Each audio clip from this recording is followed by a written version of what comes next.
A situação que nós estamos hoje é do engenheiro da obra pronta. Nós olhamos para trás e olha, esse investidor ele estava viciado desde a sua origem, né? Havia um problema desde a sua origem, né? Então o recurso eventualmente poderia ser eivado de vício.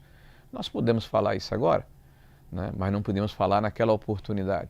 E a ação do senador Flávio Bolsonaro sempre foi no sentido de circunscrever o seu relacionamento ao investimento que havia sido celebrado e à cobrança da execução de um contrato que, ao não ser honrado, estava atrapalhando a execução do filme.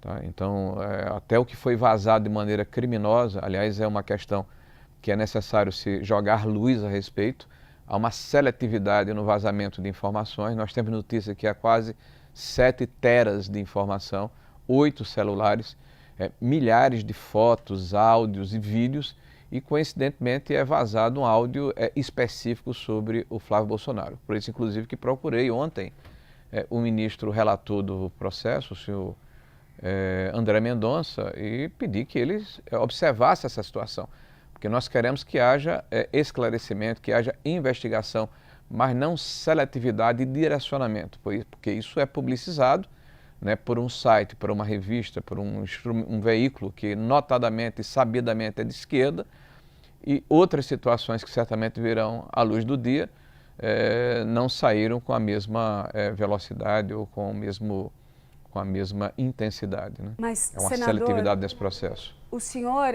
sugere aí que não havia conhecimento sobre os problemas desse investidor, que era Daniel Vorcaro, mas a cobrança de milhões e milhões de reais por parte do seu candidato foi feita um dia antes dele ser preso. A gente já estava acompanhando uma crise enorme envolvendo o Banco Master, uma operação extremamente duvidosa que despertou desconfiança de vários agentes públicos. Já havia circulação de informações na imprensa a respeito desse assunto e o senhor disse que o senhor não sabia disso, não sabia de nada do vínculo de Flávio Bolsonaro com Daniel Vorcaro. Como é que o senhor enxerga a missão de administrar uma campanha presidencial de um senador da República que omite uma relação que ele próprio descreve como de irmãos com uma figura que está no centro de uma polêmica como essa, que já era alvo de enormes denúncias agora nas últimas semanas? E o senhor diz que só tomou conhecimento desse vínculo na matéria do Intercept? Sim, veja, você coloca uma série de perguntas na mesma afirmação, mas vamos lá, vou tentar ser didático a respeito do processo. Primeiro, o próprio Flávio ontem, que teve a coragem que não tiveram o Lula, né, que recebeu fora da agenda o Vorcaro em 2024, né, não tiveram o Lewandowski, que foi contratado a pedido do líder do governo, o Jacques Wagner, né, para tratar de assuntos ligados ao Vorcaro, que não tiveram o próprio ministro Alexandre de Moraes, que teve a sua esposa contratada por quantia vultosa para produzir um manual de compliance que você consegue com inteligência artificial, né? Que não tiveram o próprio Rui Costa, que era, na oportunidade, chefe da Casa Civil do governo do Lula, e que, como governador da Bahia, permitiu a venda de uma empresa que trabalhava com alimentos, depois se transformou numa agência de consignados, no principal vetor do desenvolvimento, do crescimento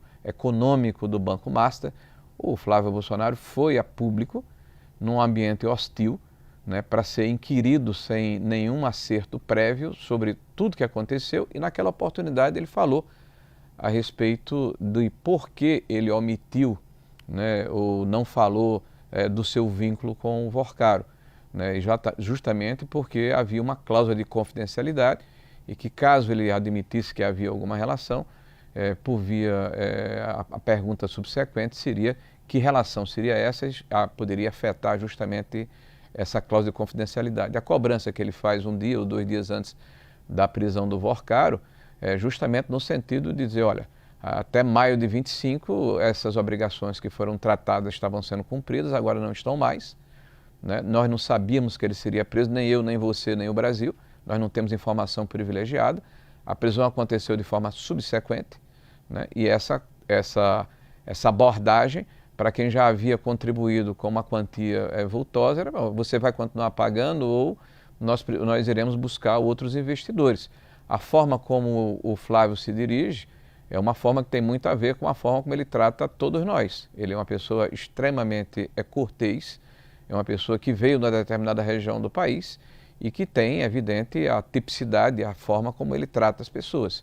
Isso não significa que haja nenhuma situação de maior proximidade que não a circunscrita ao filme em questão. Tanto é que ele já disse ontem que toda a sua relação com o Vorcaro e os instrumentos que foram vazados mostram também, são especificamente sobre o filme e sobre o financiamento que havia sido contratado. Senador, de um investidor que não é o mecenas, que buscava inclusive lucro, né? Uma participação que iria redundar em 20% de lucro sobre o total investido.